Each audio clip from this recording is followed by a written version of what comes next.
गणेशाय नमः। वक्रतुंड महाकाय सूर्यकोटि प्रभा निर्विघ्नं गुरुदेव सर्वकार्येषु सर्वदा। गुरु ब्रह्मा गुरु विष्णु गुरुदेव महेश्वर गुरु साक्षात परब्रह्म तस्मै श्री गुरुवे नमः।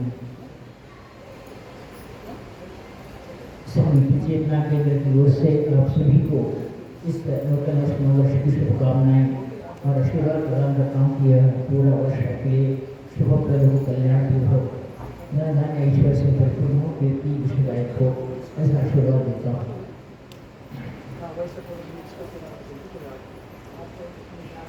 ये नूतन संवत्सरమైన విశ్వాసం నవ సంవత్సరం ఉగాది రోజున నిఖిల్ చేతన కేంద్ర వైభవించి మీ అందరికీ శుభాకాంక్షలు తెలుపుతూ ఈ సంవత్సరం అంతా మీ కోరికలు నెరవేరాలని, ఆనందంగా మీరు గడపాలని, ఐశ్వర్యం మిలగాలని ఆశీర్వదిస్తున్నాను.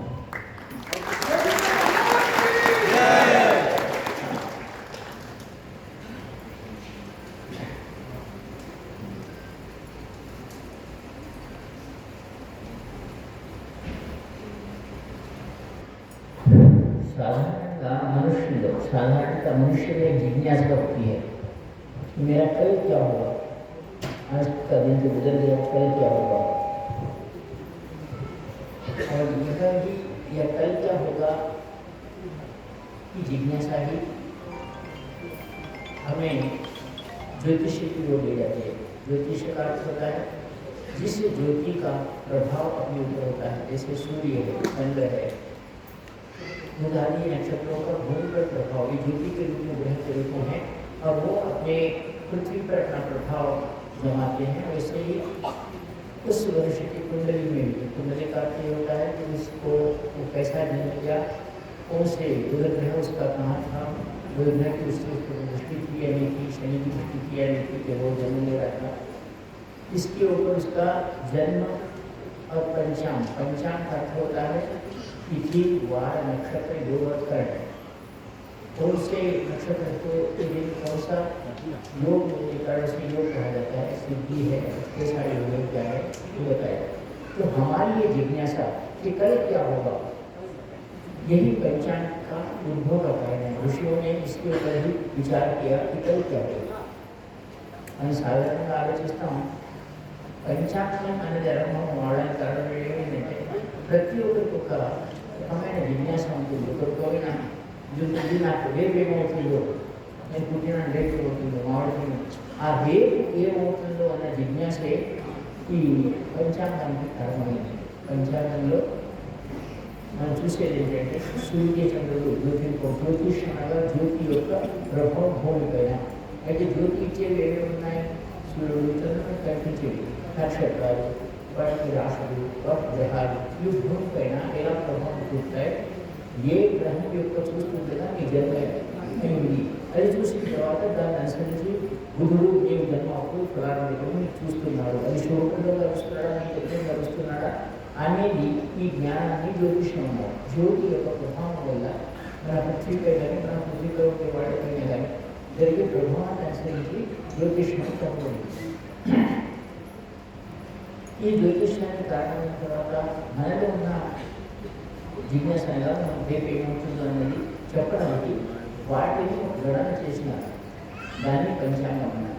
हम देखते हैं कि हमारे में जिज्ञासा है, प्रभु कल क्या होगा, कल कोई परेशानी आने वाली है, तो उस परेशानी से कैसा हम जा पाएंगे, उससे उस परेशानी को कैसा निवारण करेंगे, इसके लिए ये परेशानी किस कारण आई है, किससे आई है, इस सभी का समाधान, इस सभी के कारण, इस सभी का मूल क्या है और इस मूल का कैसा निवारण हो सकता है, पंचांग होता है। पंचांग हमारे ऋषियों ने बनाया और कहा इस पृथ्वी पर ग्रह, नक्षत्र, सूर्य, चंद्र आदि उनकी राशियाँ प्रभाव बताते हैं, उनकी दृष्टि पृथ्वी पर है। तो हम जब अपने माँ के गर्भ से या माँ से बाहर आते हैं या माँ के गर्भ में जाते हैं, तब उनको ग्रह कौन सा अपने को कहाँ से किस तरह देख रहा है, इसके ऊपर से ज्योतिष बनाया जाता है, ज्योतिष कहा जाता है। ये ज्योतिष के अनुसार आज हम हजारों सालों से लोग कितना भी विज्ञान आगे हो, लेकिन एक बात भारत के सभी लोग मानते हैं कि आज भी हम सूर्य ग्रहण हो, चंद्र ग्रहण हो, उसका सटीक समय देते हैं। कब कब होता है वो दिया हमने केवल कैलकुलेशन के गणित पे कहा है कि सूर्य ग्रहण का समय ये होगा, मोक्ष इस बार होगा। तो इससे हम कितने एडवांस थे, हम कितना हमारे पास ज्ञान था, इसको कुछ पता नहीं। हम सभी से, सभी प्रजाओं में, विज्ञान से, सभी लोगों से टक्कर लेकर एक बात कह सकते हैं कि हमने आज तक भी 1000 साल पहले कृष्ण के जन्म को हमने कैलकुलेट किया, राम के त्रेता में जन्म हुए, राम के जन्म को भी हमने गणना की है, कैलकुलेट किए हैं, और उसको हम सटीकता से बताते हैं कि हाँ ये कैसा होगा। तो हमारा यह ज्ञान बहुत ही पुराना है, हमें उसका प्रभाव मिलता है। इसलिए भारत ही नहीं, सारा विश्व भी ज्योतिष पर आधारित है। हर एक आदमी को ये जिज्ञासा है कि कल क्या होगा, और इस कल क्या होगा का कारण ही पंचांग, उसको पंचांग लिखने का कारण है। और कहते हैं कि आज कौन सा ग्रह पृथ्वी पर गिर रहा है, कौन सा ग्रह पृथ्वी पर अपना प्रभाव बता रहा है, यह किसी को भी पंचांग का है।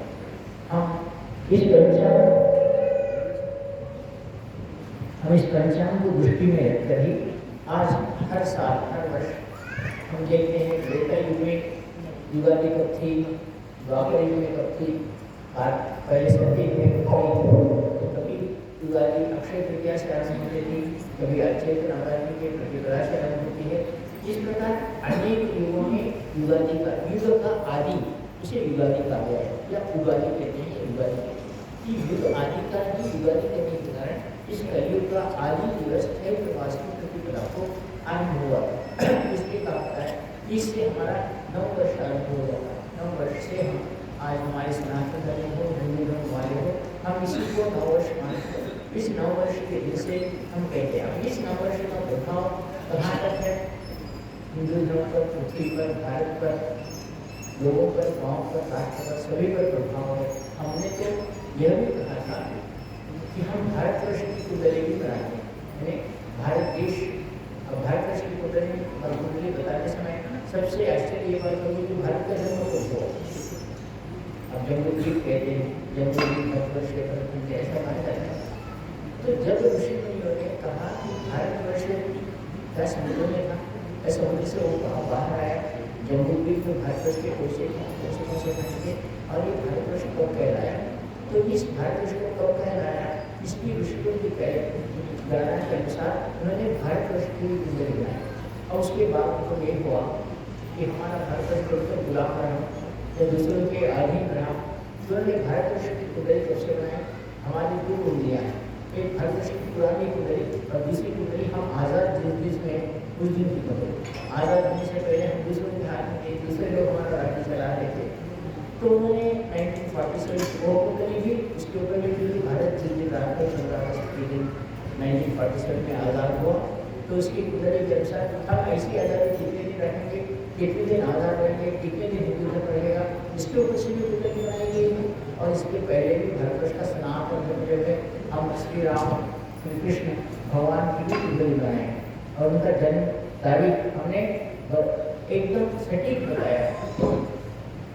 कुंडली निर्माण किसी जरूरत नहीं। भारत देश में कुंडली जीवन किसी भारत देश में कुंडली आएगा, राम उत्पादन कारण, कृष्ण उत्पादन कारण, आज तक युधिष्ठिर उत्पादन कारण, मीट करेगा कुंडली आधार करेंगे, कुंडली आएगा न उत्पत्ति मैं भारत देश में उत्पत्ति पृथ्वी వచ్చింది మొదలైన జంతువులు భారతవర్ష జాయిగా ఇవన్నీ కూడా రాష్ట్రంలో భారతదేశాన్ని కొలిచేటు భారతదేశం యొక్క విలువ వచ్చేటట్టు రాముడు కృష్ణుడు కాలంలో ఉన్న భారతదేశానికి ఇప్పుడు ఆఫ్ఘనిస్తాన్ గాంధారంలో మన దగ్గర ఉంది, పాకిస్తాన్ మన దగ్గర ఉంది, ఈ లండన్ వైపు కూడా మన పరిపాలన ఉంది. కాబట్టి భారతదేశాన్ని ఆ రెండు ద్వీపంగా చెప్పండి, దాన్ని క్యాలిక్యులేట్ చేసి భారతదేశం ఆ తర్వాత ఇప్పటి రాదు ఎప్పుడైతే మనకు విదేశీయులు మన పరిపాలించారో ఆ తర్వాత భారతదేశం స్వతంత్రమైంది. ఆ 1947 15 ఆగస్టు 1947 రిపోర్ట్ అనుసారం భారతదేశం మొన్నటి వరకు వేరే వాళ్ళ చేతిలో పాలింపడి సనాతన ధర్మంలో ఇతరులు మందిరాలను ఇతరులు పాలించినారు. కాబట్టి ఆ 1947 వెళ్లి తీసిన వాళ్ళు భారతదేశం నిర్మించారు. వీటిలన్నింటినీ అనుసరించి ఏం చెప్పేది ఏంటంటే జ్యోతిష ప్రభావంలో జ్యోతి అనగా ఈ సూర్య చంద్రుడు నవగ్రహాలు రాశులు వీటన్నిటి ప్రభావం పృథ్వీ మీద ఉంది, ఎక్కడెక్కడ విద్యార్థి కూడా చెప్తుంది ఋషుల ద్వారా చెప్పబడింది. దాన్ని అనుసరించి మనం చేసే ఈ క్రియ మనం కనుక ఆలోచిస్తే పరశురాముని కాలంలో అక్షయ తృతీయ యుగాదిగా చెబుతుంది. అంటే సత్యయుగంలో, ఆ తర్వాత త్రేతాయుగం, ద్వాపరయుగం, కలియుగంలో వచ్చేసరికి చైత్రమాసం యొక్క ప్రతికరాలు యుగాది అన్నారు. యుగం యొక్క ఆదిని యుగాది అన్నారు. కనుక ఈ యుగాది నాడు దేవతలను మనం పూజిస్తూ ఈరోజు ఆనందంగా గడితే సంవత్సరం అంతా ఆనందంగా ఉంటుంది అని చెప్పుకోవడం జరిగింది. యుగాది కారణాన్ని దేవతలందరూ కూడా యుగాది రోజున ఆ భారతదేశం ఉత్పత్తి కానీ పృథ్వీ ఉత్పత్తి కానీ వీటన్నిటి కూడా సంతోషంగా స్వీకరించాలి. దేవుడు చూడడం, నమస్కరించడం, గురువును మనం కొలవడం. తర్వాత ఈరోజు ముఖ్యంగా ఏంటంటే పంచాంగంలో అయినా సూర్య నక్షత్రాల యొక్క యోగాన్ని, వాటి ప్రభావాన్ని పృథ్వీపైన ఆయన రకంగా మనం ఈ పంచాంగం ద్వారా చెప్పుకుంటాం. కనుక ఈరోజు కనుక ఎవరైతే సూర్యచంద్రుల స్థానం, నక్షత్రం, పంచాంగం యొక్క వారం, తిథి వీటన్నింటినీ ఎవరైతే చూసుకుంటారో వాళ్ళందరికీ కూడా మంచి జరుగుతుంది అని, ग्रहाल एक प्रभाव कहूँ हमारे ऊपर आज दिवाली के दिन जो पंचांग श्रवण करता है, पंचांग श्रवण का अर्थ होता है कि कौन सा ग्रह कहाँ है, उस ग्रह का प्रभाव हमारे ऊपर कहाँ है, आप ग्रह कहाँ से कहाँ तक चलाते हैं, ये सभी का जो हमारे ऊपर असर होता है वो इस पंचांग के श्रवण के दिन आज हम कहते हैं कि तिथि क्या है, आज का वार क्या है, आज का नक्षत्र क्या है, आज का योग क्या है, इसके श्रवण मात्र से, इसको सुनने मात्र से हमारे ऊपर जो पीड़ा है उन पीड़ाओं का, उन ग्रहों का दुष्प्रभाव नहीं होता, अच्छा प्रभाव होता है इस पंचांग के बारे में सुनते हैं। तो आज हम शालिवाहन राजा आने के बाद हमारे आज 1947 में 1947 वर्ष जो शालिवाहन राजा का राज्य आरंभ हो गया, उस युग को आरंभ करते हुए हम लोकशालिवाहन शब्द అంటే మనకి శాలివాహన రాజు ఏ శతకై అంటే ఈ యుగానికి ఆరంభకై పాలించినాడు. ఆ రాజు పాలించిన రోజు నుంచి ఈ రోజు వరకు 1947 సంవత్సరం నడుస్తుంది. దీనిని విశ్వవసునామ సంవత్సరం అని నామకరణం 60 సంవత్సరాలకు ఒక గణన పీరియడ్గా చెప్పుకొని ప్రతి 60 సంవత్సరాలు ఎలా అంటే 12 రాసులకు పంచాంగ 5తో వస్తే 60 మనం ఈ 60 సంవత్సరాలకు ఒక గణన లెక్క ప్రకారం మార్పిడి గారి పట్టణానికి ఆచరిస్తూ మనం చూస్తుంటాం. ఆ 60 సంవత్సరాల తర్వాత జరిగే ఈ క్రియలు మనం ఏ విధంగా పంచాంగంలో చెప్పబడి మన యొక్క మంచి చెడ్డలు ప్రతి మనిషికి నేను చెప్పినట్టు విజ్ఞానికి నాకు సంవత్సరం ఎలా ఉంటుంది, నాకు సంవత్సరం ఎలా ఉంటుంది అని మనం తెలుసుకుంటాం. अरे कभी ये रहता है कि मेरा ये वर्ष मुझे कैसा रहेगा, मैं इस वर्ष में अच्छे काम कर सकूँगा या नहीं कर सकूँगा, अच्छे काम नहीं कर सकूँगा तो कारण क्या है, और अगर बुरा कुछ में बुरा होने वाला है तो उसको अच्छा किस तरह बनाएगा, यह हम जानते हैं। और हम हर वर्ष की अभी कहा जाता है कि ये कश्यप प्रजापति की या आदि देवता के 60 संतानें थी, उनका नाम भी इस 60 वर्षों के नाम से नाम दिया गया, उनके संतानों के नाम। तो इस लोगों शैवाश के 1947वें इस संवत्सर का नाम विश्ववसु नाम का है।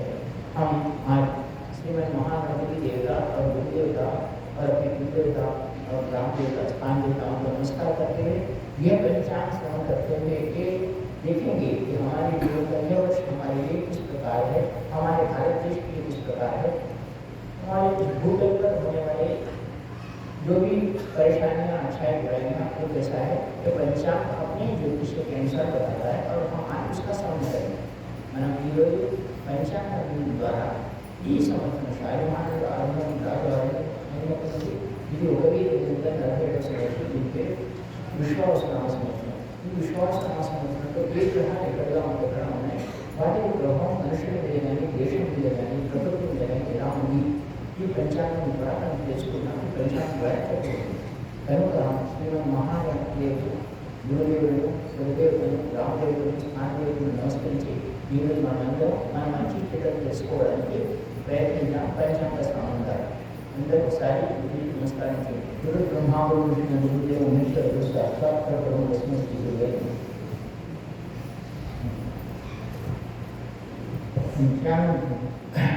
పంచాంగం ద్వారా మనం తెలుసుకునేది ఏంటంటే మనం ఈ సంవత్సరంలో ये ग्रहण करूँगी, ये राशिवार मिलाऊंगी, दान करूँ मिलाऊंगी। देश परिस्थिति होगी, देश परिस्थिति राष्ट्र परिस्थिति, राष्ट्र परिस्थिति मन परिस्थिति होगी। ये पंचांग द्वारा इसमें विषय हम इस पंचांग के द्वारा इस पृथ्वी की परिस्थिति, पृथ्वी पर प्रकृति का प्रभाव, देश पर प्रकृति का प्रभाव, राष्ट्र पर प्रकृति का प्रभाव और उसके साथ साथ अपने ऊपर प्रकृति का प्रभाव क्या है, हमारे जीवन में अच्छाई बुराई क्या है, इस पंचांग के द्वारा हम उसका उस ज्ञान को मालूम कर हम आपको प्रयत्न करेंगे कि हमारे जीवन में क्या क्या कष्ट आने वाले उसका कष्ट हमारे कैसा होता है। इसलिए हम हमारे देवता और गुरु देवता को प्रणाम करके और पंचांग श्रवण आरंभ करते हैं।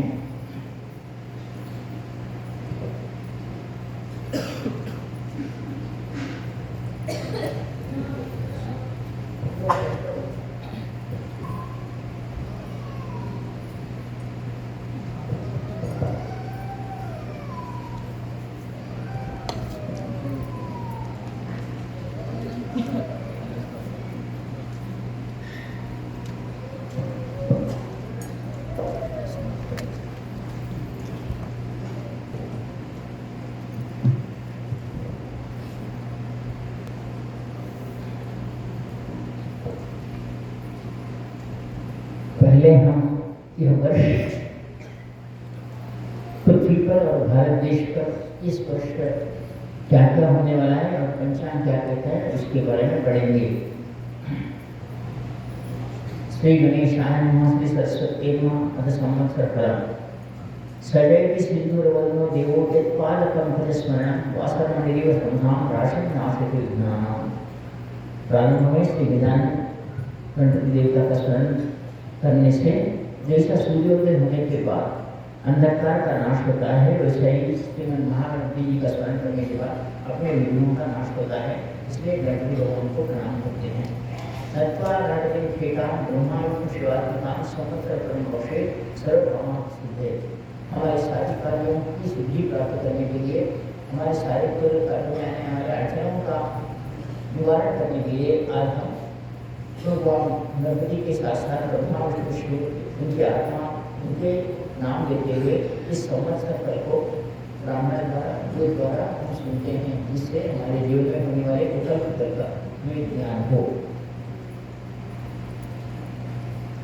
आज युगादि के दिन कहते हैं कि अभ्यंग स्नान करना चाहिए, मंगल स्नान करना चाहिए, नए कपड़े पहनना चाहिए, जिससे वर्ष भर में हमें नए कपड़े और अभ्यंग स्नान करने के हम अपने शरीर को आरोग्यवान बनाकर अच्छे कपड़े पहनकर ऐसे वर्ष भर भी हमें भगवान गणपति और इस संवत्सर के जो राजा है विश्वासु को कहते हैं कि तुम्हारे आज अभ्यंग स्नान करते हुए गुरु या उनके साथ पंचांग करने से विश्वासु नाम का ऐसा मतलब ये वर्ष का इस विश्वासु नाम का राजा तुम्हारे को कहता है कि आज तुमने विश्वासु नाम के राजा का नाम लिया, इसलिए इस वर्ष तुम्हारे लिए लाभदायक हो। जो उस राजा का केवल नाम भी लेता है तो ये वर्ष हमारे लिए बहुत श्रेष्ठ माना जाता है। और इस वर्ष का नाम विश्वासु नाम का नाम। आज हम सब मिलकर ज्योतिष बोलने वाले का और ज्योतिष का पंचांग का सत्कार करके उनकी पूजा करते हुए हम अगर उनसे पंचांग सुनते हैं तो हमारे जीवन में कुछ भी अड़चने हो वो भी कम हो जाती है और हमें उसका फल मिलता है। हम आयु आरोग्य लक्ष्मी इसके पूर्ण करने के लिए हम आज महालक्ष्मी, महासरस्वती, महाकाली, ब्रह्मा विष्णु महेश गुरु गणपति देवता को स्मरण करते हुए नमस्कार करते हुए कि हमारा ये वर्ष अच्छी तरह जाए। इसलिए कहते हैं कि आज के दिन इन प्रकृति के इस तत्वों में जैसे नींबू फूल का मतलब है नीम के फूल और आंवला और इस संसार में हिंग, नमक आदि मिर्च और शक्कर या गुड़ इन सभी को पानी में मिलाकर उसका सार करते हैं। कहते हैं कि ये वर्ष का सुनाते समय इसके दिन इसका जो काढ़ा बोलो या इसका जो रस है वो अमृत तत्व से बनाकर माता लक्ष्मी ने भगवान विष्णु को, माता सरस्वती ने ब्रह्मा को, पार्वती ने शिव को और गणेश ने पुत्रा लोगों को कहा कि ये पृथ्वी का अमृत है। आज दिवाली के दिन विश्वास नाम के देवता को स्मरण करते हुए इस अमृत का जो पान करता है वो इस संसार में निरोगी काया प्राप्त करता है। उसको किसी प्रकार का रोग आदि बाधित नहीं होता, क्योंकि ये विश्वास नाम समर्थ जो समर्थ है उनके पास दिया हुआ अमृत तत्व है, उसको पान करने से हमारी शरीर निरोगी काया होती है, ऐसा कहा गया है।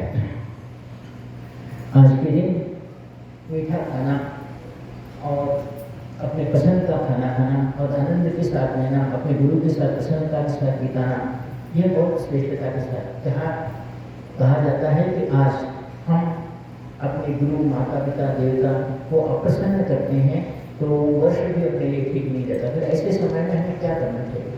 यह पंचांग बोलता है कि आज अप्रसन्न हुए तो क्यों हुए। हम कल देखते हैं कि कल ही शनि का गोचर हुआ है, शनि मीन राशि में प्रवेश किया है।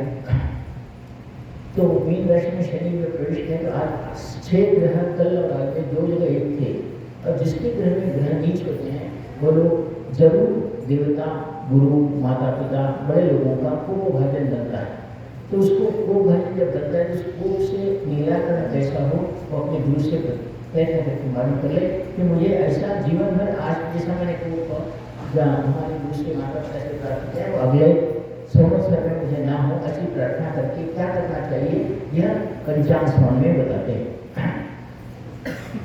हम आज यह कहते हैं कि पंचांग में गणपति और ज्योतिषी की पूजा करने के बाद हम पुराण पुरुषों को स्मरण करते हुए हम इस वर्ष सुख से जाए ऐसा विश्वास नाम के इस संवत्सर के आधिपत्य करने वाले देवता की प्रार्थना करते हैं। इस वर्ष में हमारे देवताओं के अनुसार कौन राजा है इसको जो मालूम कर लेता है, इसको जो इसका ज्ञान जो रखता है वो वैभव को प्राप्त करता है। इस वर्ष में हमारे देवताओं में प्रधानमंत्री कौन है इसको मालूम करने से अपने को ज्ञान प्राप्त होता है। और इसमें हमारे फाइनेंस मिनिस्टर बोलो या जनधन का एग्रीकल्चर मिनिस्टर हो बोलो, देवताओं के अनुसार कौन है इसका ज्ञान करने से लक्ष्मी धन स्थिर हो जाती है। अपने पृथ्वी पर वर्षा होने के लिए वर्षा का अधिपति कौन है उसको अपन उसका ज्ञान प्राप्त करते हैं तो हमारी वाणी सूरज करते हैं, जिसकी वाणी अटकते हैं बोलते हुए नहीं कर सकते वो लोग वाणी को राजा इस बार वाणी का अधिपत्य करने वाला कौन है इसको मालूम करते हैं तो हमारी वाणी में अटकना वगैरह है वो सूरज हो जाता है। इसी प्रकार रसाधिपति फलों में रस आना, फल लिखते हैं फलों में रस है लेकिन अगर प्रकृति काम नहीं दिए तो आम में रस नहीं रहता, ना अमरूद में रस रहता है, ना अनार में रस रहता है। क्यों कि पेड़ प्रकृति उसकी साथ नहीं देती। इसलिए उस रसाधिपति के बारे में जो जानकारी देता है उससे इस संसार में हम पूर्ण रूप से धार्मिक बुद्धि हमें प्राप्त होती है और दीर्घायुष्य प्राप्त होता है, ऐसा पंचांग कहता है।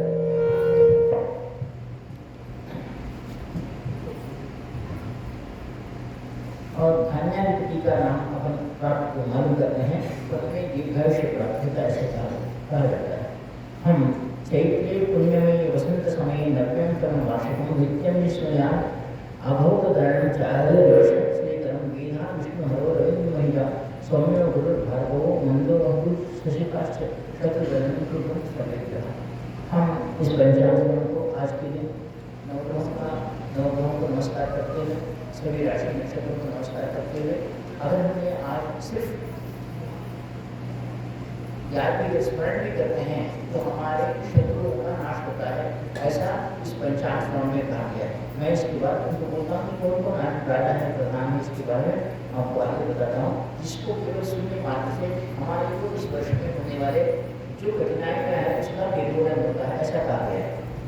स्वस्ति श्री सूर्य सिद्धांत मतेन समस्त उत्पत्ति स्थिति कारण श्री महाविष्णु नाम वर्तमान ब्रह्मण परमायु वर्ष शतम तत्रार्थम यादम उत्तर पंचाशदब्दे प्रथम मासे प्रथम पक्षे प्रथम विषय त्रयोदश घटिका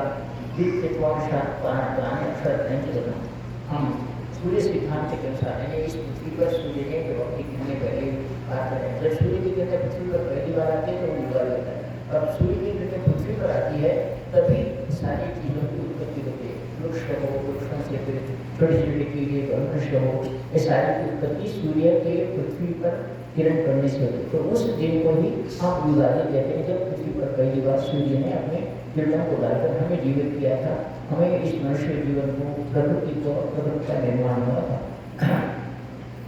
अब आपको इसके बारे में बताऊँ तो बोले हम रहने वाले हैं तो हमें उसके जाने के क्या करना है, क्योंकि ब्रह्मा का 1 वर्ष, ब्रह्मा की 100 वर्ष से एक युग पैदा है।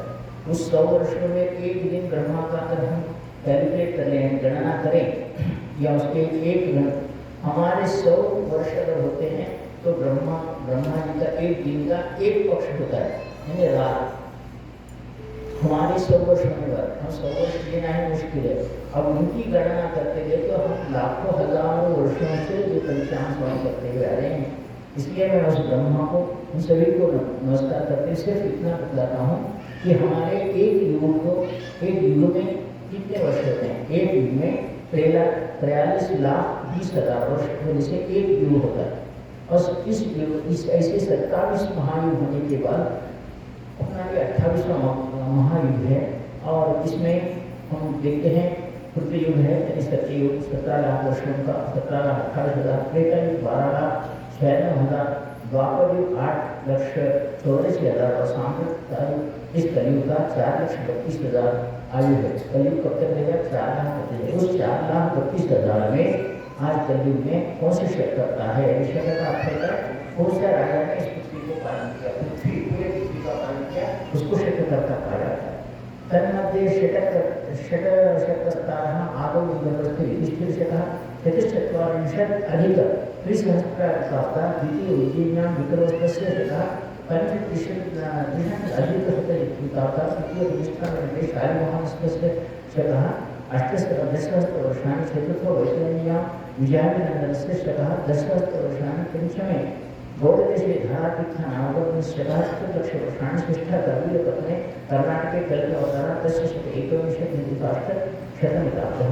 हम इस कलयुग में 4,32,000 का जो ये चल रहा है, इसमें कौन कौन से राजा होंगे और जिनका शक चला, ऐसा अक्षर का अर्थ होता है उस राजा का परिपालन करने वाला, उस राजा का प्रभाव उस पृथ्वी पर था जो सूर्य को भी रूढ़ कर सकता था, उसको शक कहा गया है। यानी उस राजा का प्रभाव उस पृथ्वी पर सूर्य के साथ साथ अपना प्रभाव रखता था। ऐसे राजाओं को कितने राजा हो गए? तो प्रथम इंद्रप्रस्थ में युधिष्ठिर धर्मराज हुए जो 3,044 वर्ष अपने राज्य चलाए। दूसरा उज्जैन में विक्रम नाम का राजा हो जो 135 वर्ष चला। तीसरा पैठण में शालिवाहन चल रहा है जो अभी चल रहा है, उसमें 18,000 वर्ष है। चौथा आने वाला वैतरणी नदी के किनारे पर विजयाभिनंदन राजा नाम का राजा होगा, वो 10,000 वर्ष पालन करेगा। उसके बाद गौड़ देश में धारातीर्थ नाम में नागार्जुन नाम का राजा होगा, वो 40 होगा। उसके बाद कोयनापुर में कल्की नाम का राजा होगा जो 821 वर्ष इस पृथ्वी पर राज्य करेगा। कलयुग के 4,26,884 वर्ष अभी बाकी है कलयुग के। तो मैं तुम्हें क्या कहता हूँ कि इस लोक शरीवान शकर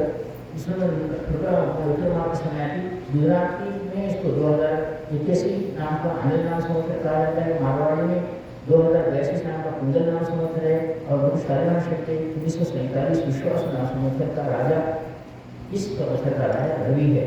मंत्री भी रवि है, राजा और मंत्री एक ही है। कोषाधिपति कैसों का मालिक बुध है। मेधाधिपति रवि है जो वरिष्ठ करवाता है। पुरुष बुध है।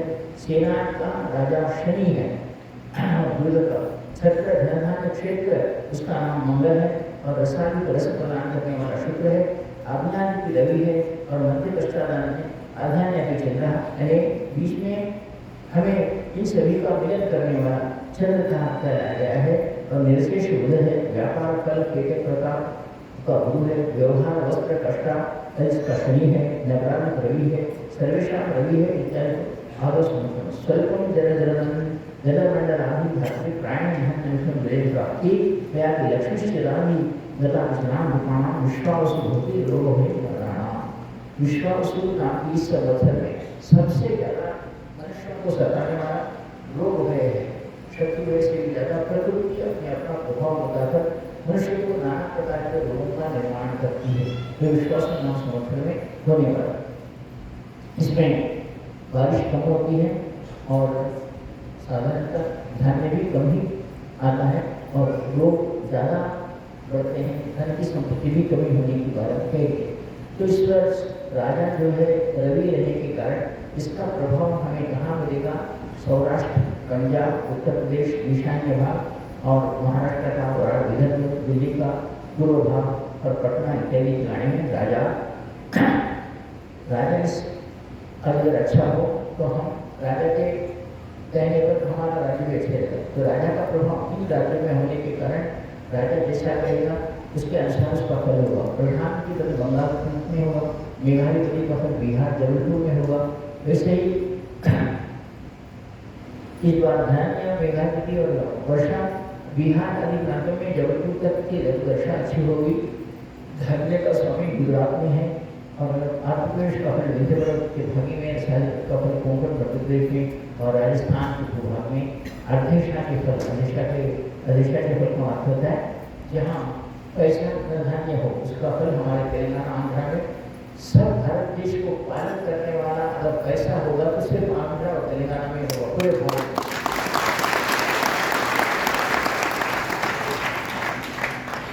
निर्सा जिसमें रस नहीं होते, रसम होने पर भी फल फूलों की या फिर धन धान्य की खेती होने की कमी होगी। केवल ये प्रांत में ही धन धान्य खेती होने से भी अच्छी होगी और यहाँ वर्षा भी अच्छी होगी, कारण यह पूरे भारत को पैसा देने वाला राज्य कहलाएगा।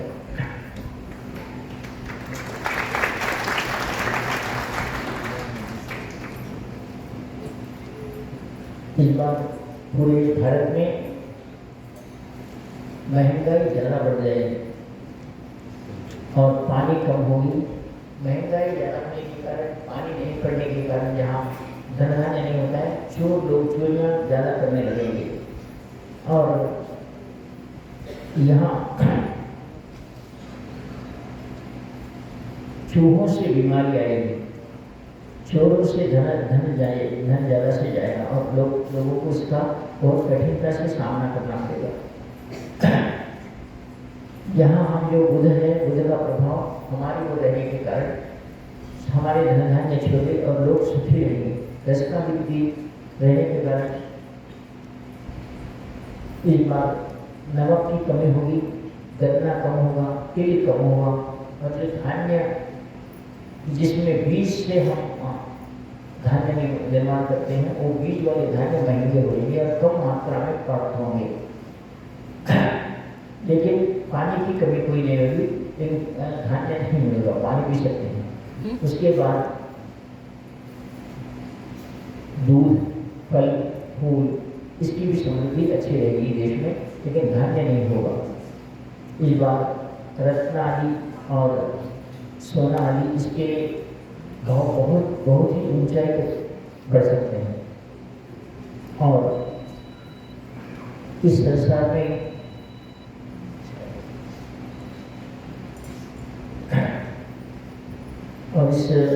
में हमारे पास तो वर्षा नहीं हुई, लेकिन हम इन सभी को समझ करते हुए भारत के हद तक हमारा जो ये दक्षिण भाग है आंध्र प्रदेश का और नीचे तक, इसमें वर्षा अच्छी होगी और धन धान्य अच्छे रहेंगे और यहाँ से ही आगे काम करने का हम देखेंगे कि भारत देश का पर्व, भारत देश में राजा मंत्री इनका पर्व हुआ। लेकिन इसके ऊपर भी हम कहते हैं कि हमारे देश में कैसे कैसे उपद्रव हो, किस प्रकार इस सभी को प्राप्त करेंगे। भारत में जितने भी समुद्र के किनारे राज्य हैं उसमें सुनामी तूफान आने की शंकाएं है, तो उससे जनता का नष्टता और प्रकृति का रास ये सारे हो सकते हैं। लेकिन जहाँ समुद्र आदि नहीं है वहाँ पहाड़ों पर भी तूफान आ सकता है, पहाड़ों पर पहाड़ गिर जाने से भी लोगों की नष्टता हो सकती है। इन सभी से बचकर हम अगर जहाँ देवता की दृष्टि है या जहाँ गुरु है, कहते हैं उससे 50 किलोमीटर की दूर करने वाला जहाँ गुरु के धान्य है वहाँ बुद्ध इस वर्ष का मालिक होने के कारण बुद्धि से काम करने वाले और गुरु के पर विश्वास करने देवता पर विश्वास करने वालों के लिए वो नहीं आएगा। लेकिन जहाँ हम देखते नास्तिकता बढ़ जाएगी, जहाँ धर्म परिवर्तन हो जाएगा, जहाँ धर्म को माना नहीं हो, किसी को भी हो, ये भी अच्छा नहीं कि बुरा नहीं, मेरा धर्म परिवर्तन दूसरे धर्म में हुआ उसको अच्छा है क्या, उनको भी अच्छा नहीं, मैं परिवर्तन तो मुझे भी अच्छा है, क्योंकि तुम तुम्हारे लिए अगर ठीक हो तो कोई बात नहीं। तुम अगर ऐसे वृक्षों की बात से वृक्षों करते हो और आम को जाम बनाने जाओ, और अमरूद को सपोटा बनाने जाओ तो प्रकृति की विरुद्ध है। वैसे ही तुम परिवर्तन करने जाओ तो उसका परिणाम भी बहुत कुछ है। ऐसा नहीं सपोटा को मैंने जाम बना दिया तो सपोटा जब फूल बोलेगा नहीं, जाम को सपोटा बनाने का अच्छा होगा नहीं, वो भी नहीं। धर्म परिवर्तन करने वाले भी काफी विनाश है, धर्म परिवर्तन होने वाले का विनाश। इसलिए इस बात को एक ज्ञात करते कि हम यहाँ हैं।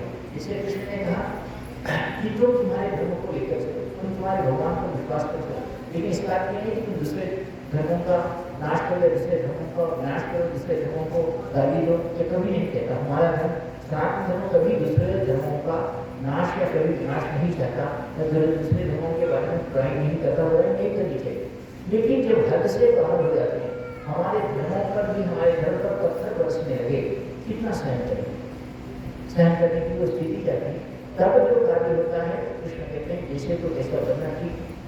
यदा यदा धर्मस्य ग्लानिर्भूत्वा भारत अभ्युत्थानमस्य तदात्मानं सृजामि। मैं मुझे मेरे धर्म पर जब पत्थर गिरने लगते हैं एक हद तक सहन करता हूँ, लेकिन जब सहन से बाहर हो गया तब मैं फिर जन्म लेकर मेरे गुरु की रक्षा कर लेता हूँ। ऐसा भगवान कृष्ण कहते हैं।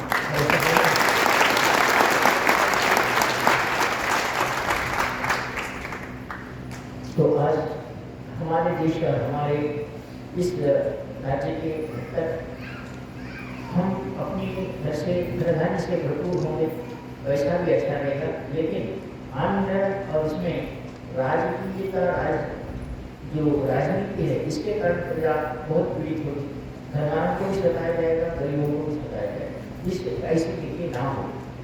हम प्रार्थना करते हैं कि ऐसी नीति ना हो। हमारा धनधान्य है, हम पूरे भारतवर्ष को धनधान्य से प्रकृत करने वाली धनधान्य राशि यहाँ आ सकती है, लेकिन चोर उचित जहाँ धन्य वहीं आएगा, चोर कहाँ आएगा वहीं आएगा, और जहाँ सब खाना ज़्यादा होगा वहीं बीमारियाँ फैलेगी। तो इन सभी की रक्षा के लिए हमें क्या करना चाहिए, किस तरह जीना चाहिए, ये ज्योतिष बताता है कि हमें क्या करने से हमारे जीवन का सौभाग्य होगा।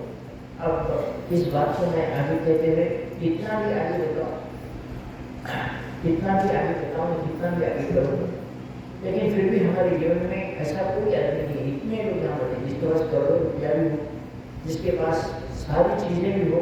मैं तो बार बार यह भी कहता हूँ, चाहे पांडवों के साथ श्री कृष्ण थे फिर भी उनको वनवास नहीं चुका, राम स्वयं देवता थे, वशिष्ठ गुरु थे, फिर भी वनवास नहीं चुका।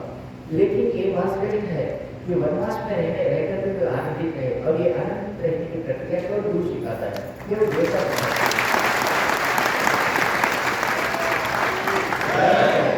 ऐसा कोई संस्थान नहीं जिसकी जीवन में कष्ट ना हो, लेकिन कष्ट को सहने की शक्ति केवल वही रखता है जिसको अपने देवता या गुरु पर विश्वास करता है। कितने बड़े आदमी हो जो देवता या अपने गुरु या किसी पर विश्वास नहीं करता, वो हर क्षण भागते रहता है, उसको किसी पर विश्वास नहीं, पत्नी पर विश्वास नहीं, बच्चों पर नहीं, और वो देवताओं को क्या करेगा, गुरु को क्या करेगा, वो सुखी हो ही नहीं सकता, घर पे नहीं हो सकता, घर के बाहर हो सकता है। तो सबसे बड़ा अगर हम किसी को कहें, इसका पहला विश्वास है, दूसरी भक्ति है, तीसरी प्रेरणा है, पांचवी श्रद्धा है, और छठी उसको है। हम विश्वास की विश्वास पर भी जीते हैं। कभी एक यक्ष ने धर्मराज को प्रश्न किया था कि तुम इससे ये बताओ कि संसार में ऐसी कौन सी समस्या है कि जो हमारे को आश्चर्य में डालती है। एक आश्चर्य के प्रश्न का उत्तर दो।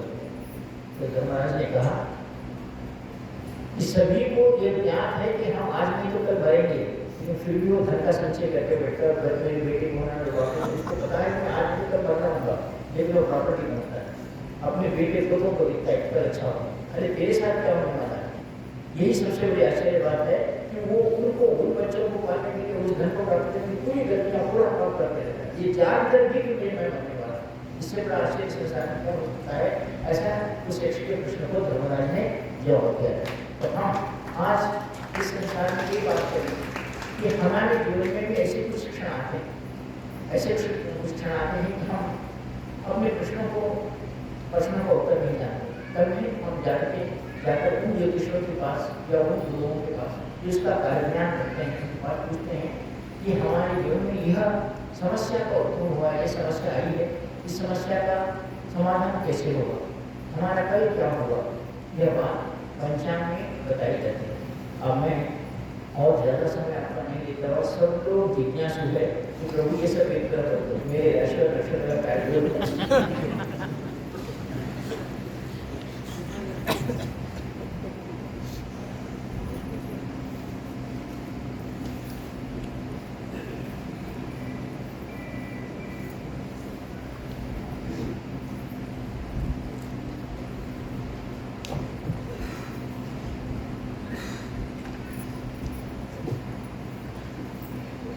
मैंने 60 वर्षों से पहले भी एक विश्वास नाम का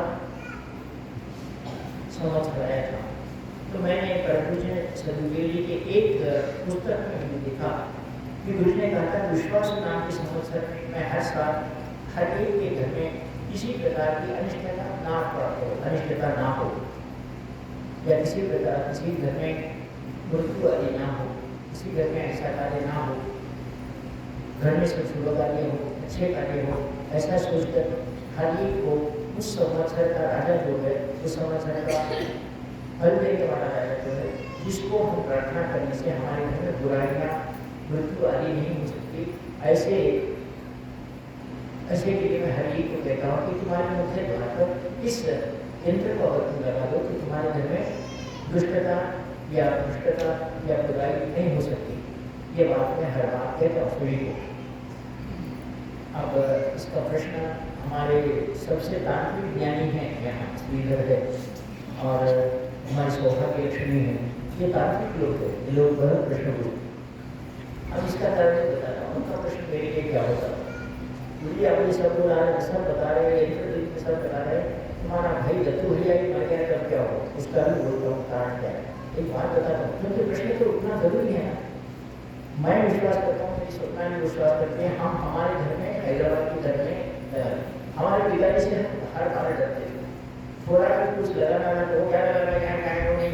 अब क्योंकि मैं उनका बेटा हूँ, बाप कैसा सुनेगा, बेटी के पास बोले बाबा यहाँ लगाना कर सकते थे, हम ये नहीं हम ये नहीं भूल गए ऐसा करते इस तरह। अब जब कार्य घटित हो जाता है तो तू बार बार कहता था कभी बाबा ये लगाएंगे, सिर्फ हम ऐसा वैसा करके पिताजी को पढ़ा देते हरिद्रा गणपति कभी लगाने और कभी कभी भूल भी जाते थे कि बोधन में लगाना। अब यहाँ किसी ने ऐसे कारण हम नहीं रखते और ये वो गणपति वैसा पानी में भूल भी जाता था।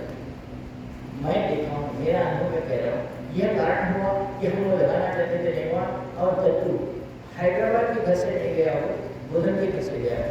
और यह कारण मैं इसलिए बताता हूँ कि तुम्हें ये प्रश्न तक कि कभी इसका अनुमान आया कि प्रभु हमारे को बताते तो वहाँ ऐसा नहीं किया, तो यह वहाँ हमारा नहीं चलता, मेरे माँ का बाप का चलता है, वो जो बोले थे वही हमें सुनना है। मैं लक्ष्मण दर्शन में पूजे का पूजा करता हूँ, ऐसा होना नहीं, ठीक है आप भी सब होते, लेकिन मैं मेरे गुरु को विश्वास करता हूँ। मेरे यहाँ हैदराबाद में या मैं इतना भी कह सकता हूँ कि मेरे आश्रम में रहते हैं, यहाँ कुछ बुराई की हद तक कोई भी ऐसा गलत गलत को मरने वाला ऐसी घटनाएं आज मेरे 26 वर्ष चल रहा है। कुछ एक जो बूढ़े लोग मर गए हो और किसी कारण मर गए हो या किसी एक घटना के सिवा 26 वर्षों में आज तक की घटना में 26 वर्ष है। मैं तो गर्व के साथ कहता हूँ कि कोरोना के उस 3 साल में हमने कभी मास्क नहीं लगाया आश्रम में, और इतना जरूर कहता हूँ कि कोरोना हमारे आश्रम में किसी को कोरोना हुआ ऐसा नहीं हुआ, 3 वर्ष में, चाहे भारत के लोग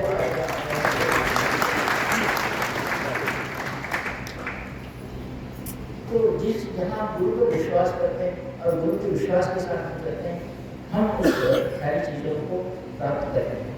तो गुरु जी के कथनानुसार गुरु जी ने 60 वर्ष के पहले इसके बाद पहली बार गुरु ने कहा था कि जोशी ये विश्वास नाम का गंधर्व है और ये बहुत सुंदर है, अच्छा गायन करने वाला और घर को आनंद रखने वाला।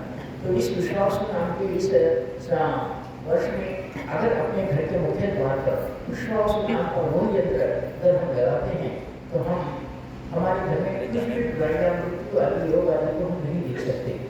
तो उन्होंने इस बात को कहते हुए विश्वास यंत्र की बात की। तो मैं कहता हूँ अगर आपका किराए का घर हो या स्वतः का घर हो, मुख्य द्वार पर अगर इस विश्वास यंत्र को आपके घर में रखते हैं, घर में लगाते हैं, तो आप इस बात से निश्चित हो जाओ कि तुम्हारे घर में कोई आकस्मिक रोग राय से किसी की मृत्यु होना, कोई अशुभ कार्य होना ये नहीं होता। और मैंने गुरु जी के उस पुस्तक से भी निकाल कर इस बात ये विश्वास नाम का नेत्र बैठते हैं जो अपने घर के मुख्य द्वार पर लगाने से घर में मृत्यु आदि संकट आदि रोग आने से आकस्मिक एक्सीडेंट में मरना आदि नहीं होता और घर में शुभ कार्य होते हैं जो अपने घर पर इस विश्वास को मुख्य द्वार पर लगाते हैं। मेरा कर्तव्य है गुरु के नाते आपको गलत बोलना। आप मेरे बाप है तो मेरी बात नहीं सुनेंगे। अगर आप आपके घर में ही घर के दरवाजे पर लगाते हैं तो आपके घर में किसी प्रकार का ऐसी घटनाएं दुर्घटनाएं नहीं होगी। मैं आप सभी को अवसर देता हूँ। मेरा काम है यहाँ तक आपको समझाना। आपके मुख्य द्वार पर विश्वास नाम का यंत्र लगाते हैं तो आपके घर में ऐसी आकस्मिक दुर्घटनाएं नहीं होगी। इस सारी बाधाओं से बचने के लिए इस विश्वास वस्तु नाम के यंत्र को अगर हम अपने घर पर लगाकर इस विश्वास नाम के यंत्र के साथ साथ उसका एक मंत्र है गौर को पतये नमः। इसको अष्टदंड से अगर भोजपत्र पर रखकर अपने पूजा स्थान में रखते हैं या अपने जेब में रखते हैं तो भी ये विश्वास को यंत्र अपने को रोग राय आने नहीं देता और वह अपना पालन पोषण करता है। बोले पत्र ओम गौर को पतये नमः ये गंधर्व का मंत्र है जिसको प्रेशर से भोजपत्र रखकर अपने जेब में अगर रख देते हैं या अपने पूजा स्थान में रखते हैं तो कोई नेगेटिव एनर्जी घर में नहीं आती और घर में पॉजिटिव या अच्छे अंतर मिलता है। यह इस विश्वास से नाम समझ सकता हूँ। मैं आपको देने वाला अब एक उपाय समझो या एक अच्छी तरह करने का रहने का विधान बोल रहे मैं आपको बता रहा हूँ। अब इसके पास आते हैं हमारे राशियों के अनुसार हमें इस संसार में पहली बात होता है कि हम मेरी राशि कैसी है मेरे को क्या होता है हमारे राशि को मैं लंबा चौड़ा बोलते बैठूँ तो आज की रात को पूरी नहीं। इसमें मैं शॉर्टकट करके बता देता हूँ। इस वर्ष मेष राशि है। मेष राशि में कल से ही शनि का आगमन होगा। 7:30 उनको आरंभ हो गई मेष राशि वाला। तो वो मेष राशि के लोग जो अश्विनी का इन तीनों नक्षत्रों के नक्षत्र इस मेष राशि को है ये लोग इस वर्ष क्या करें या क्या न करें। पहले इस वर्ष में मेष राशि वाले काले नीले वस्त्र ना पहने। आज कोई व्रत हो आयु का व्रत हो उसमें पहन सकते हैं। साधारणतः काले नीले वस्त्र ना पहने। काले नीले वस्त्रों की चीज़ों का व्यापार ना करें। लोहा कोयला सीमेंट आदि का व्यापार आरंभ करना भी अच्छा नहीं। मेष राशि वाला नदी समुद्र आदि जल से दूर रहे के लोग उनको जलने के लिए असर हो सकता है। सबसे बड़ी बात यह है कि ये मेष राशि वाले इस साल काले बैगन और काले बीज का सेवन ना करें। करते हैं तो रोग आएगा या नल्ला का मेष राशि वर्णन जिससे पड़ता उनका अनारोग्य किसी से लोहा या काले वस्त्र काले तेल काले चीजों का दान आए बड़ा नया वस्तुಗಳನ್ನು ಗೋಪುರಗಳನ್ನು ಇರುವುದಕ್ಕೆ ಮೇಷ ರಾಶಿಯವರು ದಾನ ಇಷ್ಟಪಡುತ್ತಾರೆ। शनिवार वो जैसी भैरव स्तोत्र में पाठ में वाड़ की भावना की मुख्य व्यक्ति తర్వాత నెలలను యజ్ఞాల్లో కానీ ఇంకొక ఏదైనా మందిరం కట్టుకుంటే కానీ లేకపోతే ఏదైనా ఇల్లు కట్టుకుంటే కానీ వేరే వాళ్ళకు ఇల్లు దానం చేస్తే వాళ్ళకి శరీర పీడ తగ్గుతుంది। ఈ ఒక్క సంవత్సరం మాత్రం సిద్ధిప్రదమైన శని మందిరాన్ని దర్శించి అక్కడ పోయి నల్ల నూనెతో కానీ నల్ల బట్టలు కానీ శనికి సమర్పిస్తే మంచిది। वीरू गुरुवार बृहस्पतिवार को अपने गुरु का मंत्र सोना हमारा निश्चित रूप से करें। पीली सरसों पीली दाल पीली वस्तुओं का दान करें। वीरू पशुपत वस्तु का दान जिससे कि बृहस्पति वाड़ी लाभदायक है। वीरू ఈ సంవత్సరం చేసే విశిష్టమైన నిత్య మంత్రం చేస్తే ఏ గ్రహం ప్రభావం కూడా వాళ్ళ మీద ఉండదు। ఆ మంత్రం ఇలా ఉంది ఓం ఐం హ్రీం క్లీం శ్రీం वीर्यं देवी देवी गणेश पादाति सर्ववशं कुरु स्वाहा। ఈ మంత్రాన్ని ఓం ఐం హ్రీం క్లీం శ్రీం పాదాతి सर्ववशं कुरु వీర్యం దేవి దేవి గణేశాయ నమః అనే మంత్రాన్ని కనుక చేస్తే వాళ్ళ సంవత్సరం రోజు ఉపమానం చేస్తే వాళ్ళ ప్రధాన పీడ ఉండదు।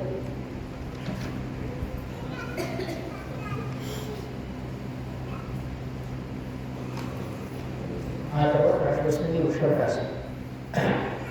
వృషభ రాశిలో కృతిక, రోహిణి నక్షత్రం, మృగశిర నక్షత్రం, ఈ మూడు ఉంటాయి. ఈ మూడు నక్షత్రాలు ఉంటాయి. ఈ సంవత్సరం వాళ్ళు దాని ఖాళీ అల్లనేరు చెట్లు పెంపవద్దు. అల్ల చెట్టు నాటితే వృషభ రాశి వాళ్ళకు ప్రధాన సమృద్ధి కలిగిన వాళ్ళు అవుతారు. బూడిద రంగు వాళ్ళు బట్టలు తీసుకోవచ్చు. ఎందుకంటే ఇది రాహు ప్రభావం వాళ్ళకి వచ్చి ఉంటుంది కాబట్టి వృషభ రాశి వాళ్ళు బూడిద రంగు బట్టలను వేసుకోకూడదు. పర్టికులర్గా శనివారం నాడు మసూర్ దానికి పెసరపప్పు, మసూర్ ఎర్రపప్పు వాళ్ళు వృషభ రాశి వాళ్ళు ఎర్రపప్పును తినకూడదు. ఈ సంవత్సరం చేస్తే ఆరోగ్యం పోతుంది. వాళ్ళు దాని నాకలేదు, దాన్ని కూడా చేయకూడదు. పంచముఖి రుద్రాక్ష మాలక దాన్ నాకలి. పంచముఖి రుద్రాక్ష యొక్క పంచముఖ అడిగితే తన చేతులు వాళ్ళు ఇవ్వకూడదు. ఇస్తే వాళ్ళకి శివకృప ఉంటుంది. కాబట్టి వాళ్ళు పంచముఖి రుద్రాక్ష దానం చేయకూడదు. స్వర్ణం బంగారాన్ని పరాయిస్తే వీళ్ళు శుక్ర రాశి ప్రధాన రాశిలో శుక్రుడు వీళ్ళ యొక్క రాశి కలిగి తర్వాత పరాయి స్త్రీకి ఏదో ముచ్చట్లో పడి బంగారం దానం చేస్తే వీళ్ళు దరిద్రులు ఆమె ధనంతో అవుతుంది. తర్వాత ఇంట్లో నల్ల కుక్కను పోషించకపోతే వృషభ రాశి వాళ్ళు ఏం చేయాలి? సోమనాథ్ యొక్క దర్శనం సంవత్సరంలో ఒకసారి తీసుకోవాలి. శివునికి ముత్యాల మాల ఎక్కించాలి. వజ్రం యొక్క ఉంగరం వేసుకుంటే చాలా మంచిది. గురువారం రోజు పసుపచ్చ బట్టలు దానం చేయాలి. ప్రతికూలమైన రోజు కేసర్ అంటే కుంకుమ కలిపిన ఏదైనా స్వీట్ దానం చేయడం చాలా మంచిది. తర్వాత వీళ్ళు ఓం గోపాలాయ గరుడాయ నమః ఈ మంత్రం నిత్యం చేయడం వృషభ రాశి వాళ్ళకి మంచిది. వీళ్ళు బృహస్పతి ఒక్కరు శని అనుకూలమైనది కాబట్టి వీళ్ళ సంవత్సరంలో ఒక్కసారి ఈ సంవత్సరం మాత్రం కామాఖ్య యొక్క దర్శనం తీసుకొని వచ్చి కామాఖ్య మంత్రిపాన్ని ఒక మానవంతా శ్రావణ మాసంలో మొత్తం చేస్తే ఈ సంవత్సరం వృషభ రాశి వాళ్ళు కోటీశ్వరుడు వందకోట్ల వాళ్ళు ఉంటారు. కామేశ్వర కామాఖ్య దర్శనం తీసుకొని కామాఖ్య మంత్రం చేసిన వాళ్ళు వృషభ రాశిస్తులు వాళ్ళు కామాఖ్య మంత్రం చేస్తే శ్రావణ మాసంలో చేసినట్టుగా వాళ్ళు చాలా ధనవంతులు అవుతారు.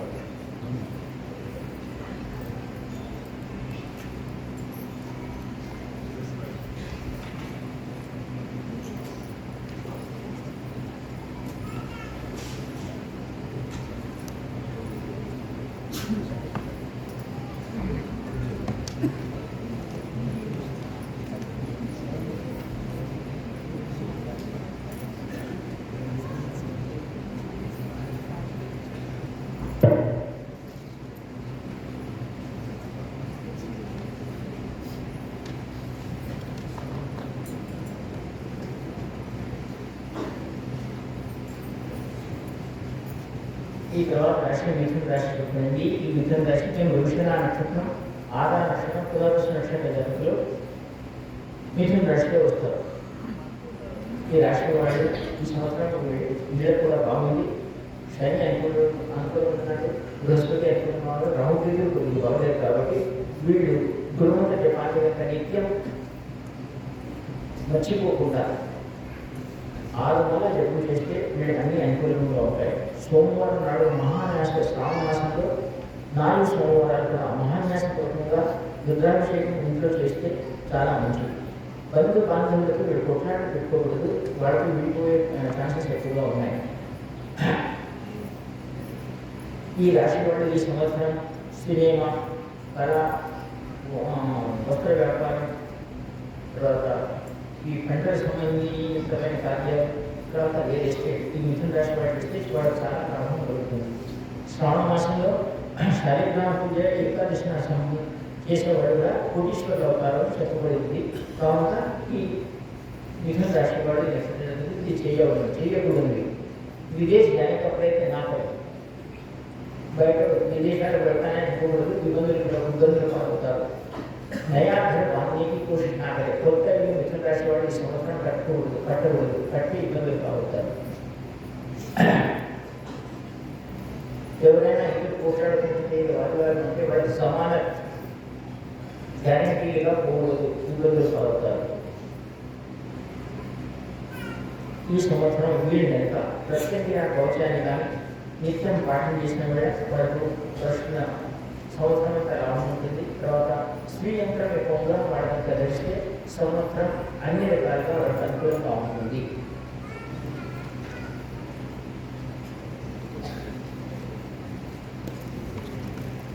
ఈ తర్వాత వచ్చేది కర్క రాశి.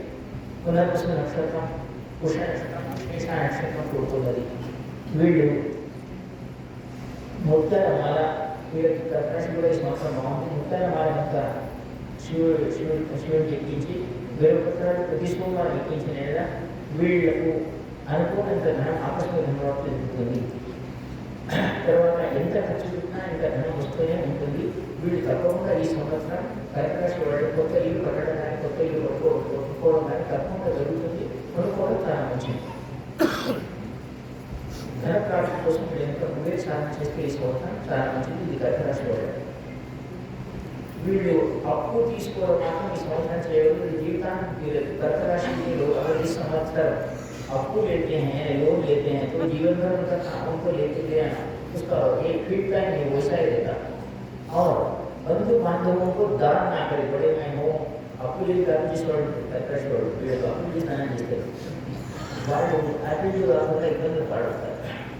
इंपॉर्टेंट है कृषि वृक्षाన్ని ఏ పోషణను పెంపొద్దు వారి మృత్యు ప్రధానమైన కష్టం కూడా కావచ్చు। तुलसी के तुलसी वृक्ष को ना तोड़े, सारे कपड़े ना पहने, ब्राह्मण से कोई दान ना ले, या कोई घर कोई भी घर का अपनी स्थिर वस्तु ना खरीदे। ఏదైనా మనం స్థిరమైన వస్తువు అంటే మనం చాలా రోజులు ఉపయోగ పెట్టుకునే మంచం ఉంది। ఈ సంవత్సరం వాడు కష్టం ఉంటారు, వాడు ఎప్పుడు బెడ్లోనే ఉంటారు, బెడ్ కొట్టుకోవడం ఇట్లాంటివి ఈ సంవత్సరం తక్కువ। వాళ్ళు ఓం నమో ఒక్కొక్క రుద్రాలయ ఈ మాట రుద్రాక్షతో రోజు మార్చిస్తే कर्क राशि वाले प्रारंभ। वृषभ राशि का आपने बताया नहीं हिंदी में, वृषभ का बताया नहीं हिंदी में नहीं बताया। कर्क राशि की बात सिंह राशि आती है।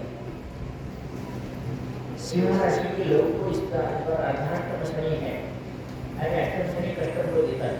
सिंह राशि वाला बृहस्पति अच्छा है, लेकिन सिंह राशि वालों को शनि की तरफ से कष्ट है। इसलिए इस वर्ष ये लोग सिंहों की उपासना, भगवान नरसिंह की उपासना करें। घर में झगड़ों से बचे, घर में झगड़ा हो तो सिंह राशि वाला घर के बाहर ना पड़ेगा, घर में झगड़े ना करें। कहीं हनुमान के निर्माण हो रहा है तो सिंह राशि वाले उस मंदिर के लिए अपना दान दें। इस वर्ष सिंह राशि वाले नया घर ना खरीदें। नौकरी करने वाले नौकरी से सावधान करें, अपने बड़े बड़े छोटों से झगड़ा ना करें, बंधु बांधवों से भी झगड़ा ना करें, नहीं तो अकेले रह जाए कोई उनका साथ नहीं देंगे। सिंह राशि वाले इस बात का ध्यान रखें। पुत्र एवं पत्नी का स्वास्थ्य पर लक्ष्य दें। ये ज़्यादातर नहीं लक्ष्य देते, लेकिन पुत्र और अपने पत्नी के हेल्थ के बारे में देखें नहीं तो बहुत ही कष्ट होता है, उनको देखना जरूरी है। और ये लोग काले नीले कपड़े ना पहने, शनि की वस्तुओं का दान ना लें, घोड़े और बैल ऊंट और बैलगाड़ी पर कभी भी ना चढ़े, चढ़ने पर मृत्यु तक का कार्य कष्ट हो सकता है। रविवार के दिन नमक ना खरीदे या ना दान दे, नौकरी में किसी से झगड़ा ना करे, कष्ट होगा। ये लोग आदित्य हृदय स्तोत्र का पाठ करें नीचे और माणिक वृत्त का धारण करें तो सिंह राशि वालों के लिए अच्छा रहेगा। शनि का अच्छा नहीं है।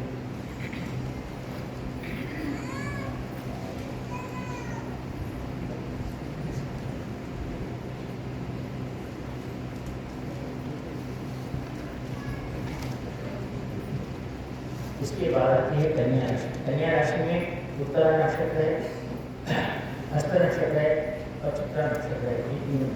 ये लोग अपने कुल देवता की आराधना निश्चित रूप से करें। कुल देवता की आराधना करना इनके लिए अच्छा है। इस वर्ष कन्या राशि के लोगों को भी सारे दिन अनुकूल है। फिर भी इनके लाभ के लिए नवग्रह के अनूठे पहनते हैं तो सारे ग्रह कृपा करते हैं। और सूर्य की उपासना करना अच्छा है। और गलती से भी दोस्तों को ना दे, दोस्तों के पास ना मिले और ना भी दें।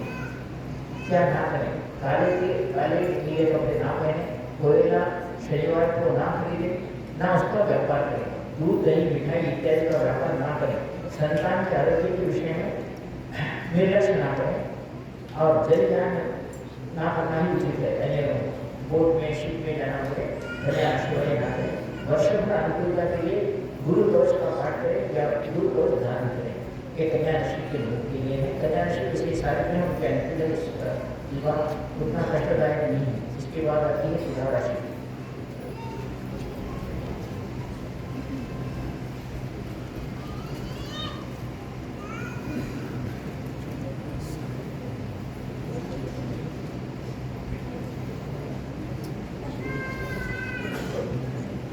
तुला राशि में आते हैं चित्रा नक्षत्र, स्वाति नक्षत्र और विशाखा नक्षत्र। इस वर्ष तुला राशि वाले नया धन ना खरीदे और नया घर पर आरंभ ना करें। मित्रों से विशेषतः धर्मी लोगों से अपना घर लोगों से उनको भय ज्यादा रहता है, ऐसा झगड़ा न करें। नवरत्न की माला या अंगूठी वर्ष भर पहने रहें। श्रावण मास के सोमवार को 5 नदियों के जल से स्नान करें, जिससे उनके पितृदोष या कोई दोष है इस पर इस तुला राशि वालों को पितृदोष का सामना करना पड़ता है। संतान होने वाले या वाले शरीर को किसी प्रकार का कार्य हो तो 5 नदियों के जल से श्रावण मास में सोमवार को स्नान करें। और ये करने से अगर जिनको विवाह नहीं हुआ उनका विवाह होता है, इनको पुत्र नहीं हुआ उनको पुत्र हो सकता है और धन की प्राप्ति भी हो सकती है। इन तुला राशि वालों के लिए यह करना चाहिए कि श्रावण मास में 5 नदियों का जल का स्नान करें और शिव जी का दर्शन करें और गुरु गीता का पाठ करें और गुरु कवच धारण करने से उनको लाभ होगा। ये लोग क्या ना करें, नए मित्र जनरली आजकल आप देखते हैं इंटरनेट पे मोबाइल फ्रेंड्स हो रहे हैं। मोबाइल ये गलती से भी ये करते हैं कि ये फंस जाए, ये गारंटी की होता चाहिए। इसलिए तुला राशि वाले ये लोगों के साथ मोबाइल पर दोस्ताना ना करें। लड़की में लड़का मिलने जरूरी है, भारी नुकसान हो सकता है। ससुराल वालों से धन सोना वस्तुएं आदि ना लें। ये लोग ससुराल वालों से धन सोना वस्तुएं ना लें। वर्षा हो तो वाहन का प्रयाण कम कर दे। बारिश हो रही है तो उस बारिश में वर्षा वाहन ना चलाए तो ठीक रहेगा। तुला राशि वाले नई स्त्री के साथ विशेष दोस्ती ना करें। तुला राशि वाले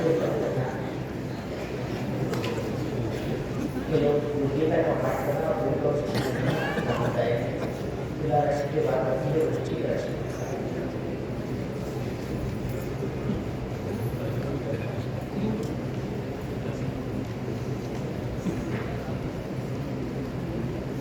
वृश्चिक राशि के नक्षत्र विशाखा अनुराधा प्रतिष्ठा। क्या करें वृश्चिक राशि के लिए इनका राहु के इस वर्ष अच्छा नहीं है। बाकी सब बड़े बड़े होते हैं छोटे छोटे।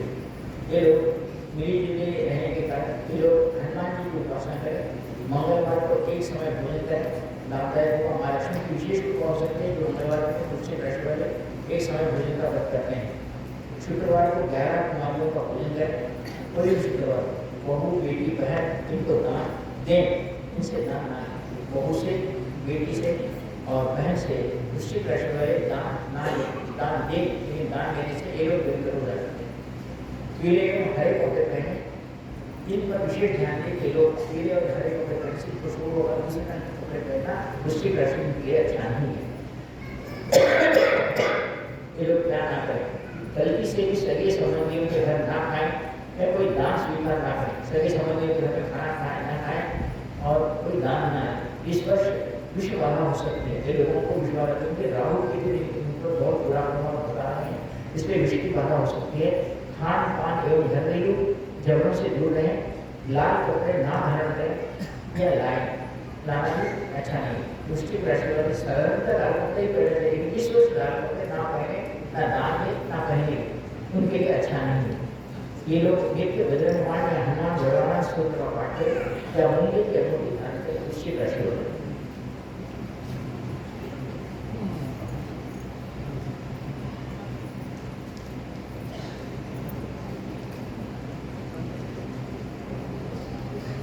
इसके बाद आती है धनु राशि। धनु राशि के नक्षत्र हैं मूल नक्षत्र, पूर्वाषाढ़ और उत्तराषाढ़। ये लोग इस वर्ष धनु राशि का चौथा या 8वां शनि अच्छा नहीं है और ये लोग क्या करते हैं, किसी झांसे में आकर बड़े बड़े विशिष्ट व्यक्तियों से झगड़ा लगा देते हैं देश मीडिया में और ये उनके लिए ऐसी परिस्थिति सुधार है। अगर ये झगड़ा लगा देते हैं तो तो उनको दवा दिया जाएगा। विशिष्ट व्यक्तियों के साथ कोई झगड़ा वगड़ा मत करे, मैं तेरे से भी अच्छा जानने वाला हूँ, मेरे को सब मालूम है, ऐसा कहने वाले उनको करने से अंदर होने की चांसेस ज़्यादा है। क्रोध कम करें, गुस्सा कम करें, गुस्सा है तो उनका ही नाश होने वाला है। पराई स्त्री से समझ कर चले, और स्त्री के साथ बात करते समय समझ कर चले। इस वर्ष दुर्गा या काली दुर्गावती धुआं की साधना संपन्न करें। शनि महाराज अष्टम स्थान में शनिवार को व्रत रखें, शनि मंत्र का जप नित्य करें, काले कपड़े ना पहने, घर में लोह की वस्तुएं शनिवार अमावस्या को ना आए, बीमार हो सकते हैं। अगर आप गलती से भी स्त्री वस्तु में लगाते हैं तो बीमार हो सकते हैं, क्या ना करें। पराई स्त्रियों से हंसी मजाक या क्रोध ना करें, अंदर हो जाते हैं लोग, आपको नुकसान हो सकता है। स्त्रियों से व्यापार ना करें, नए इलेक्ट्रिकल उपकरण इस वर्ष ना खरीदें, किसी से काले मेरे वस्तुओं का नाम ना ले तो धनराशि वालों की अच्छा है। इलेक्ट्रिक मीडिया में चलने वाले ज़्यादा चैटिंग करते हैं लोग, संभल नित्य हनुमान चालीसा का पाठ करें, नित्य हनुमान बड़ा स्तोत्र का पाठ करना जरूरी है। लोगों के अष्टम स्थान में शनि है, बाकी दिन अच्छे हैं, इस शनि के कारण ये लोग गलती से ये लोग हमारे गुरु नाम समझ लेते हैं, बड़े बड़े लोगों से लगा लेते हैं, वो कभी अपने कहीं पे लेके आकर कुछ खाते हैं। इसके बाद है धनु राशि के बाद आता है मकर राशि।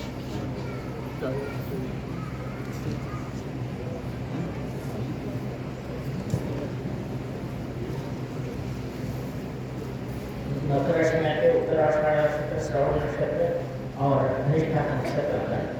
इस राशि के लोग इस वर्ष 3 बार अपने कुल देवता का दर्शन करें, उनकी कुल देवता जो भी उसका दर्शन मकर राशि वाले जरूर करें। शनिवार को खोबे को रोटी प्रदान करें, नीलम की अंगूठी पहने, नरसिंह महाराज का पाठ करें, हरे वस्त्र ना पहने, धन के विषय में किसी पर भी विश्वास ना करें, नया व्यापार आरंभ करें, ये क्या ना करें, गहने पहनकर दूर प्रवास का ना करें, चोरी हो सकते हैं।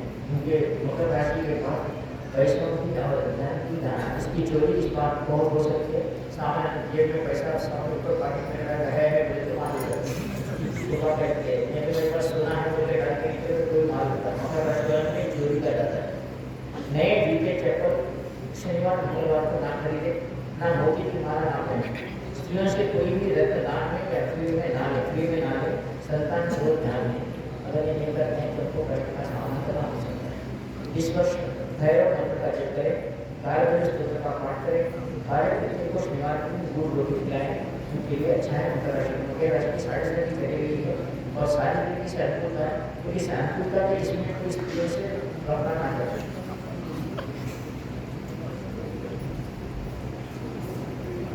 मकर राशि के बाद आती है कुंभ राशि।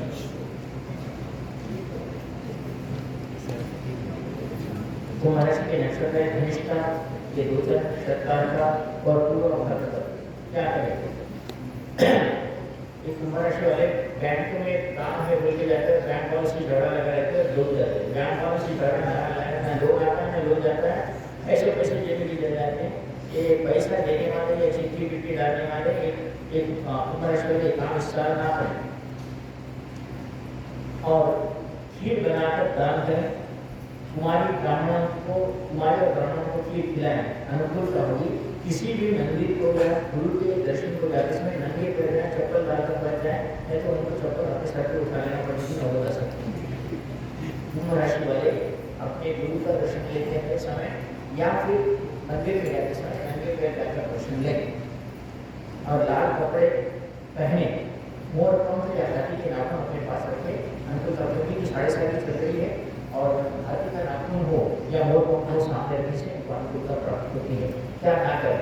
बंधु बांधवों के घर ना जाए, झगड़े हो सकते हैं। कुंभ राशि वाले गए तो बंधु बांधवों से पैसे ना लें, किसी की दी हुई खीर ना खाएं, नदी स्नान मेरे कपड़ों से ना करें, नदी का स्नान करते हैं मेरे कपड़े से स्नान ना करें, बीमार हो सकते हैं। स्वयं वाहन ना चलाएं, शनिवार को पराये लोगों से ऋण ना लें, किसी की जमानत ना दें। ये कुंभ राशि वालों को इस वर्ष एक बार ब्राह्मणों द्वारा ज्योतिष भी हम निश्चित रूप से करवाएं, क्योंकि उनका 7.5 तो मध्यम भाव चल रहा है और करवाएं। कुमारियों को चांदी की वस्तुएं दान में दें, बड़ोधर सूत्र का नित्य पाठ करें, जिससे उनकी इस शनि की पीड़ा हो या बृहस्पति की पीड़ा हो या राहु की केतु की पीड़ा हो कम हो सकती है। इसके बाद की राशि है मीन राशि।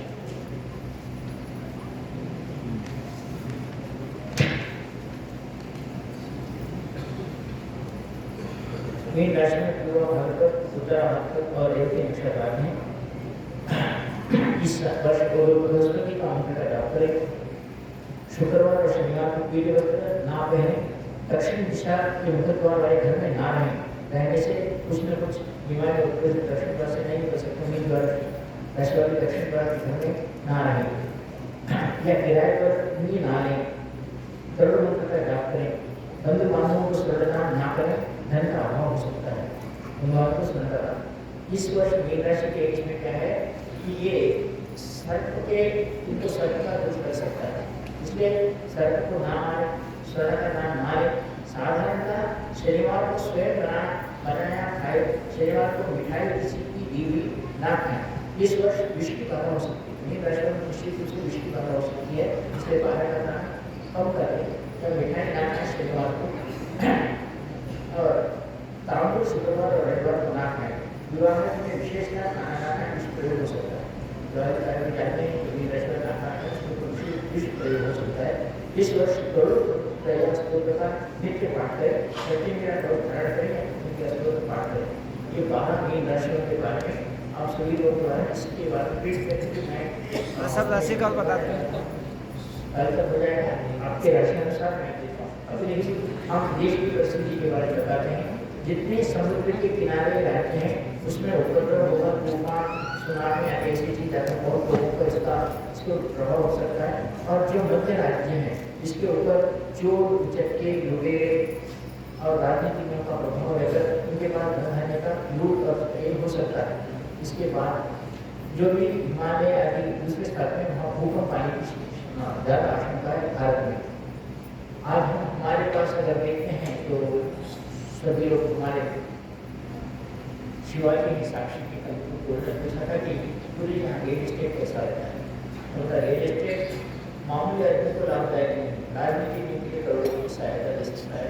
हमारे लोग रियल एस्टेट में कमा नहीं सकते जहाँ हो नहीं सकता। और जहाँ तक ये विद्या हो, ज्ञान हो, व्यापार हो, धंधा हो, यहाँ आज तेलंगाना और आंध्र राष्ट्र में अच्छा है। राजनीति में बहुत चलती है, सामान्य प्रश्न का कुछ नहीं चलता। ये इस आंध्र का तेलंगाना का वर्ष पर इसके बाद ही आपको कहता हूँ ये सब रहने के बाद मेरे जीवन की कहानी क्या था। मैं जब मेरे दूसरी मिला था तब मेरे को शरीर महादशा चल रही थी। तो शरीर महादशा में जब शिविर होके गुरु जी महाप्राण करके चले गए। जिस दिन महाप्राण करके चले गए दूसरे दिन से मेरे को शनि महादशा में शनि की साढ़े का अनुभव। और तब आके हमारे शर्मा वैसा ऐसे लगते हैं कि ये जमीन चिपक गई मेरे को। अब उस दिन से मैंने पहले 7.5 के अनुभव मैं 15 साल को ये जमीन में न खा सकता, न बैठ सकता, न खा सकता। इस तरह जब तक भूमि को मिली उसकी रक्षा के लिए जो कष्ट मैंने अनुभव किए ऐसा है कि शनि की अच्छाई बुराई में अच्छा भी लगता है, बुरा लगता है। लेकिन इसको प्राप्त करने के लिए ये 15 रुपये की जमीन की और मैंने इसकी जमीन के लिए 150 रुपये खर्च किए। तो इसका आप उससे कुछ अंदाजा लगा सकते हैं कि कितना कष्ट भोगना पड़ा होगा। ये तो मानसिक रूप से भी कष्ट होगा और उसके यही बात आपको समझा रहा है कि शनि महादशा में शनि की 7.5 के रहने पर भी मैं जीता, मैं रहा और उनके साथ टक्कर इस बात को केवल दूर करके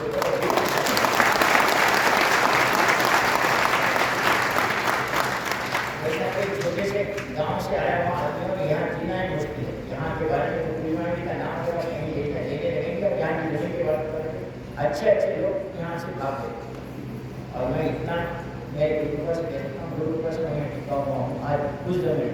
आज बाद में ये सारी चीज़ें देखते हैं। यहाँ सिर्फ क्या झाड़ करके और इसके सिवा बोले ऐसे सब घूमते थे। वो क्या बोलते हैं अपने सुअर जिसको कांटे होते हैं ऐसी चीज़ें यहाँ घूमती थी। कांटे और उसके एक हरा झाड़ हमारे को नहीं दिखता था। और आज भी जो अगर देखो तो अपनाने के बाद यहाँ इस आश्रम में कितने कांटे जंगल में दिखेंगे।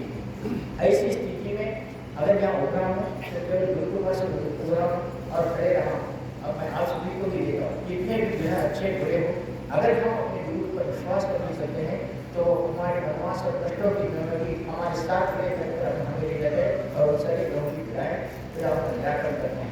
मैं आप सभी को सेवा देता हूँ कि आप उसी तरह कष्ट आए तो डरो मत, केवल गुरु को अपने साथ लेकर चलो, गुरु की उंगली पकड़कर लेकर चलो, गुरु के चरणों में प्रसन्न कर चलो, आप सारे कष्टों का निदान प्राप्त कर सकते हैं, पी सकते हैं और किसी भी हिमालय से भी टक्कर लेने की शक्ति अपने प्राप्त होती है, गुरु को विश्वास करता है। मैं आप सभी को इस विश्वास नाम के अवसर पर आप सभी को आशीर्वाद देता हूँ, कहता हूँ कि आप जो भी मैंने उपाय बताए उस उपाय को आप करें और आपके जीवन को संवारें। उसी तरह गुरु को भी अपना मान कर चलें, हम सारे कष्टों का निवारण कर सकते हैं और सारे कष्टों में भी अपने जीवन के साथ खड़े रह सकते हैं। मैं अपना आशीर्वाद देता हूँ सब लोगों का। नवीन वर्ष के 20 वर्ष में आपको तुरंत की इच्छा देता हूँ, सब लोग दोबारा इच्छा दें।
जो भी अपने बुद्धि को छोड़कर अपने आप को साधक मानता है उसका कोई ग्रह या कोई राशि को बिगाड़ नहीं सकता।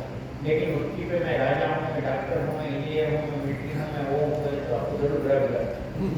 पहले अपने आप को साधक या शिष्य बनाओ, गुरु तुम्हारे साथ खड़ा है, ये नवग्रह उसके उनके ऑर्डर में गुरु जी के ऑर्डर में, तो कुछ नहीं कर सकते। लेकिन ये छोड़कर अगर आप अपने आप को समझते हैं कि मैं धनवान हूँ, मैं प्रिंसिपल, मैं फलाना हूँ, मैं इंजीनियर हूँ, मैं डॉक्टर करता हूँ, मैं पायलट से बिजनेस करता हूँ, ऐसा समझ लेते हैं तो ग्रह जरूर आपको तो प्रभाव होता है।